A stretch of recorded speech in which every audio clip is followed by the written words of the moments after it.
இயேசுவில் இனியவர்களே, அன்றாட உணவு நிகழ்ச்சி வழியாக இன்றைய நாளில் இறை வார்த்தையை உங்களோடு பகிர்ந்து கொள்வதில் மகிழ்ச்சி அடைகிறேன். அன்பர்களே, இன்றைய நாளில் ஒரு புதிய கண்ணோட்டத்தில் இறை வார்த்தை நம்மை சிந்திக்க அழைக்கிறது. அதுதான் குற்றப்படுத்தப்படுகிற இயேசுவினுடைய சீடர்கள். பரிசேயரும் மறைநூல் அறிஞரும் இயேசுவை அணுகி சீடர்கள் குறித்த ஒரு மாறுபட்ட கருத்தை தெரிவிக்கிறார்கள். யோவானுடைய சீடர்களை ஒப்பிட்டு பார்த்து, உம்முடைய சீடர்கள் ஏன் அப்படி நோன்பிருப்பதில்லை என சொல்லி குற்றப்படுத்துகிறார்கள். இது இயல்பான மனித குணத்தை எடுத்துரைக்கிறது. ஏன்? முதல் முறையாக பார்க்கிறோமே, ரபியாய் தன்னை வெளிப்படுத்துகிற இயேசு கிறிஸ்துவுக்கு பின்னால் மிகப்பெரிய பரிசேயர்களும் சதுசேயர்களும் மறைநூல் அறிஞர்களும் அவரை பின்தொடர்ந்து வரவில்லை.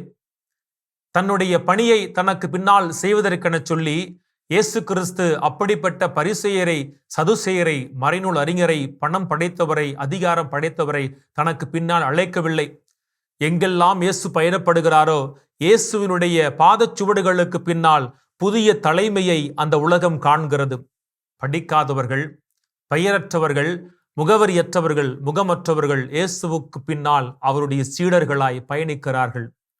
ஆக இயேசுவை குறை சொல்வதற்கு முன்னால் அல்லது இயேசுவை குறை சொல்வதோடு அவருக்கு பின்னால் வருகிற இந்த கூட்டமும் தகுதியற்றவர்கள் என அவர்களை குற்றப்படுத்துவதற்காய் அவர்கள் மீது ஒரு சுமை. இவர்கள் ஏன் யோவானின் சீடர்களைப் போல இருப்பதில் என சொல்லி ஆழமாய் எண்ணி பார்ப்பதில் யோவானையும் யோவானின் சீடர்களையும் கூட இந்த பரிசேயர்கள், மறைநூல் அறிஞர்கள் மிக பெரிதாய் ஏற்றுக்கொள்ளவில்லை, மதிக்கவில்லை, அன்பு செய்யவில்லை, பின்பற்றவில்லை. ஆனால் தங்களுக்கு முரண்பாடாய் ஒருவர் எழுகிற பொழுது அவரை எப்படி குறை சொல்வதென வழி தேடுகிறார்கள். அந்த வழியில்தான் அவர்களுக்கு கிடைக்கிறது நோன்பு பற்றிய ஒரு வாழ்க்கை. உம்முடைய சீடர்கள் முறையாக அல்ல, உம்முடைய சீடர்கள் தகுதியானவர்கள் அல்ல என சொல்லி சீடர்களின் குறையை அவர்கள் வெளிக்காட்டவில்லை. மாறாக தங்களின் குறைகளை பரிசேயர்கள் என்று வெளிக்காட்டுகிறார்கள். நாங்கள் குறை காணுகிற மக்கள் என சொல்லி. ஆனால் அவர்களுக்கு இயேசு கொடுக்கிற பதில் என்பது மிக மிக அற்புதமானது. அவர் சொல்லுகிறார், யாரும் புதிய துணியை எடுத்து அதை கொண்டு பழைய துணியில் ஒட்டு போடுவது அல்ல, யாரும் புதிய திராட்சை ரசத்தை பழைய தோற்பையில் ஊற்றுவதில்லை என சொல்லி. ஆங்கிலத்தில் சொல்வார்கள், the old cannot hold the new என சொல்லி. இயேசு என்பவர் பழைய இஸ்ரேல் வாழ்க்கையில் ஒட்டு போட வந்தவர் அல்ல. தன்னை அப்படிதான் இன்று இயேசு வெளிப்படுத்துகிறார். நான் பழைய இந்த யூத இஸ்ரேல் சமய வாழ்க்கையில் ஒட்டு போட வந்த மெசியா அல்ல, மாறாக புதிய பாதைகளை கொடுக்க வந்தவன். உங்கள் சமயத்தில் நீங்கள் சுமைகளை சட்டங்களாய் மாற்றி வைத்திருக்கிறீர்கள், குறை காண்பதில் சுகம் காணுகிறீர்கள். ஆனால் நான் வெளிப்படுத்த வந்த உண்மையான கடவுள் என்பவர், அவர் உங்கள் சமயத்தோடு இணைந்து ஒட்டு போட வந்தவர் அல்ல, மாறாக என் வழியாய் புதிய பாதையை உருவாக்க வந்தவர். இயேசு தன்னை எப்படி காண்பிக்கிறார்? இதோ என்னோடு இருக்கிறவர்கள் எல்லாம் நீங்கள் உங்கள் சமயத்தின் பார்வையில், உங்கள் சமயத்தின் சட்டத்தின் அடிப்படையில் குறையுள்ளவர்களாய் காணுகிறீர்கள். ஆனால் நான் வெளிப்படுத்துகிற என் கடவுள், நான் அமைக்கிற புதிய பாதையில் அவர்கள்தான் முன்னோடிகள்.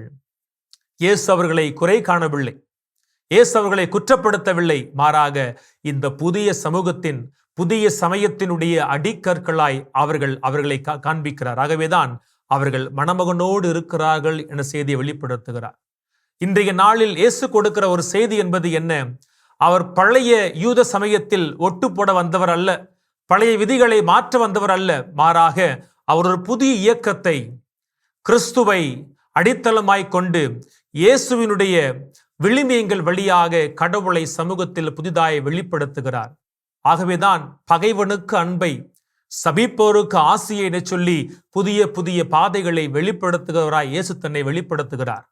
ஒரு கன்னத்திற்கு மறு கன்னம் என சொல்லி பழைய சமூகத்தின் பார்வையை முற்றிலுமாய் துறந்து இயேசு ஒரு புதிய ஆடையாய், இயேசு ஒரு புதிய திராட்சை ரசமாய் இந்த உலகத்திற்கு தன்னை வெளிப்படுத்துகிறார். நாமும் பழைய ஒட்டு போடுகிற மனிதர்களாக அல்ல, இயேசுவுக்கு பின்னால் நடைபோடுகிற புதிய மனிதர்களாய் மாறுகிற பொழுதுதான் குற்றமற்றவர்களாய், நிறைவுள்ளவர்களாய் இயேசுவை பின்பற்ற முடியும்.